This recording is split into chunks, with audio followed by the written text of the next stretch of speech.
UDF കേന്ദ്രങ്ങൾ തന്നെ ഞെട്ടിച്ച ഒരു വമ്പിച്ച വിജയമാണ് അവർക്ക് കിട്ടിയിട്ടുള്ളത്. അത് കോൺഗ്രസിൻ്റെയോ UDFൻ്റെയോ മേന്മ കൊണ്ടാണ് എന്ന് നമുക്ക് ഒരിക്കലും പറയാൻ പറ്റുകയില്ല. കാരണം എന്താ വെച്ചാൽ, ഇപ്പോൾ ഈ കോഴിക്കോട് ജില്ലാ പഞ്ചായത്തിലോ അല്ലെങ്കിൽ മലപ്പുറം ജില്ലാ പഞ്ചായത്തിലോ ഒക്കെ UDF ജയിച്ചതിന് വേറൊരു മാനമുണ്ട്. കാരണം എന്താ വെച്ചാൽ, അവിടെ മുസ്ലിം ലീഗ് വളരെ ശക്തമാണ്. മുസ്ലിം ലീഗിൻ്റെ ഒരു തേരോട്ടമാണ് മലപ്പുറത്ത് ഉണ്ടായിട്ടുള്ളത്. കോഴിക്കോടും ഭാഗികമായിട്ട് അതിനിടെ സംഭവിച്ചത്. കണ്ണൂരിലും LDFൻ്റെ തിരിച്ചടി ഉണ്ടായ സ്ഥലങ്ങളിലൊക്കെ ലീഗിൻ്റെ കേന്ദ്രങ്ങളിലാണ്. അപ്പോൾ അങ്ങനെ നോക്കുമ്പോൾ ലീഗിൻ്റെ പോക്കറ്റുകളിൽ അവർ ജയിക്കുന്നതിൽ അത്ഭുതമില്ല. കാരണം ആ പാർട്ടിയുടെ മെഷറി വളരെ ശക്തമാണ്. അതിൻ്റെ നേതൃത്വവും ഏകാഗ്രതയോടുകൂടി പ്രവർത്തിക്കുന്നതാണ്. പാർട്ടി സംവിധാനം വളരെ ശക്തമാണ്. അങ്ങനെ ഒരു ഘടകം അവിടെ ഉണ്ട്. പിന്നെ ഇത്തവണ ഈ തെരഞ്ഞെടുപ്പിൻ്റെ ഒരു പ്രത്യേകത ഈ മുസ്ലിം വോട്ടുകളുടെ വമ്പിച്ച കേന്ദ്രീകരണമായിരുന്നു UDFന് അനുകൂലമായിട്ട്. അത് മലബാറിലും ഉണ്ട്, തിരുവിതാംകൂർ ഭാഗത്തും ഉണ്ടായിട്ടുണ്ട്. അതിലേക്ക് ഞാൻ പിന്നീട് വരാം. അതുകൊണ്ട് മലബാറിൽ അവരുണ്ടാക്കിയ നേട്ടത്തിൽ നമ്മൾ അത്ര വലിയ ഞെട്ടൽ ഉണ്ടാവേണ്ട ആവശ്യമില്ല.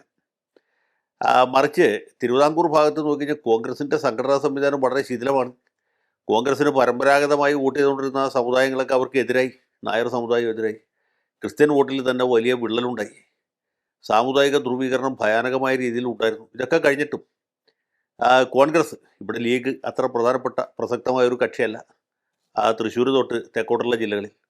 അതുപോലെ കേരള കോൺഗ്രസ്സിനാണെങ്കിൽ പഴയ ശക്തിയൊക്കെ നഷ്ടപ്പെട്ടു. അതിലെ തന്നെ പ്രബലമായ വിഭാഗം ജോസ് മാണിയുടെ കൂടെ ഇടതുമുന്നണിയിലാണ്. ഇത്രയൊക്കെ പ്രതികൂല സാഹചര്യങ്ങളുണ്ടായിട്ടും ഈ ജില്ലകളിൽ അവർക്ക് വലിയ മുന്നേറ്റമുണ്ടാകുക.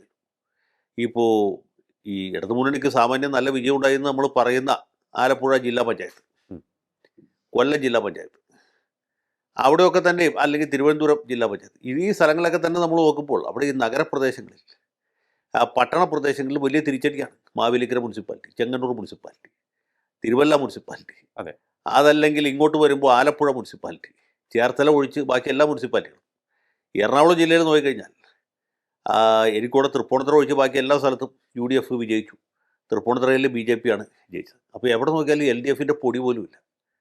എൻ്റെ വീടിരിക്കുന്ന പഞ്ചായത്ത് എറണാകുളം ജില്ലയിലെ ചെങ്ങമനാടാണ്. ചെങ്ങമനാട് പഞ്ചായത്തിൻ്റെ റിസൾട്ട് എങ്ങനെ വെച്ചാൽ, കോൺഗ്രസ്സുകാർ 6 പേരും കോൺഗ്രസ് പിന്തുണച്ച സ്വതന്ത്രന്മാർ 2 പേരും, അങ്ങനെ 8 പേർ. BJPക്ക് 6 സീറ്റ്, LDFന് 5 സീറ്റ്. ഒന്ന് ആലോചിച്ചു, BJPയേക്കാൾ താഴെയാണ് LDF. അപ്പോൾ ഇതൊക്കെ എങ്ങനെ സംഭവിച്ചു എന്ന് വെച്ചാൽ ഗംഭീരമായ ഭരണവിരുദ്ധ വികാരമാണ്. ആലുവ മുനിസിപ്പാലിറ്റി നോക്കിയാൽ അതിലും രസമാണ്. 26 ഡിവിഷനുകളിൽ 26ലും കോൺഗ്രസ്സുകാർ കൈപ്പത്തിയിൽ മത്സരിക്കും. ഞാൻ നേരത്തെ പറഞ്ഞത് UDF ഇല്ല, കോൺഗ്രസ് മാത്രമേ ഉള്ളൂ. കോൺഗ്രസിൻ്റെ 26ൽ 20 പേര് ജയിക്കും, വമ്പിച്ച വിജയമാണ്. LDFൻ്റെ 2 പേർ ജയിക്കുന്നു, BJPയുടെ 4 പേർ ജയിക്കും. 4 BJPക്കാർ താമര അടയാളത്തിൽ മത്സരിച്ച് ജയിക്കും. ഇതിൽ വേറൊരു പ്രത്യേകത കൂടിയുണ്ട്. ഈ BJP ജയിച്ച ഡിവിഷനുകൾ, പഞ്ചായത്ത് വാർഡുകൾ നോക്കിയാൽ നമ്മൾ കാണുന്ന ഒരു പ്രത്യേകത, ജയിക്കുന്ന BJPക്കാർ അധികം സ്ത്രീകളാണ്. ആലുവ മുനിസിപ്പാലിറ്റിയിൽ ജയിച്ച 4ൽ 4 പേരും സ്ത്രീകളാണെന്നാണ് എനിക്ക് തോന്നുന്നത്. ചെങ്ങമനാട് പഞ്ചായത്തിൽ എനിക്ക് ഉറപ്പിച്ച് പറയാൻ കഴിയും, ഇവിടെ 6 BJPക്കാർ ജയിച്ചതിൽ 5 പേര് സ്ത്രീകളാണ്. അപ്പോൾ ഇതൊക്കെ എങ്ങനെ സംഭവിക്കുന്നു എന്നുള്ളത് നമ്മൾ ഇനിയും കുറച്ചുകൂടി സാമൂഹിക ശാസ്ത്രപരമായിട്ട് രാഷ്ട്രീയമായിട്ടുള്ള പഠനങ്ങൾ നടത്തേണ്ടതായിട്ടാണ് ഇരിക്കുന്നത്. പക്ഷേ ഒരു കാര്യം വളരെ വ്യക്തമാണ്, ഭരണവിരുദ്ധ വികാരം ഭയങ്കരമായിരുന്നു. ജനങ്ങൾ BJPക്ക് എന്തെങ്കിലും ജയസാധ്യതയുള്ള സ്ഥലത്ത് അവർക്ക് കൂട്ടി, BJPക്ക് ജയസാധ്യത ഇല്ലാത്ത സ്ഥലത്ത്, അല്ലെങ്കിൽ കോൺഗ്രസിനാണ് കൂടുതൽ ജയസാധ്യത എന്ന് തോന്നുന്ന സ്ഥലത്ത് കോൺഗ്രസിന് കൂട്ടി.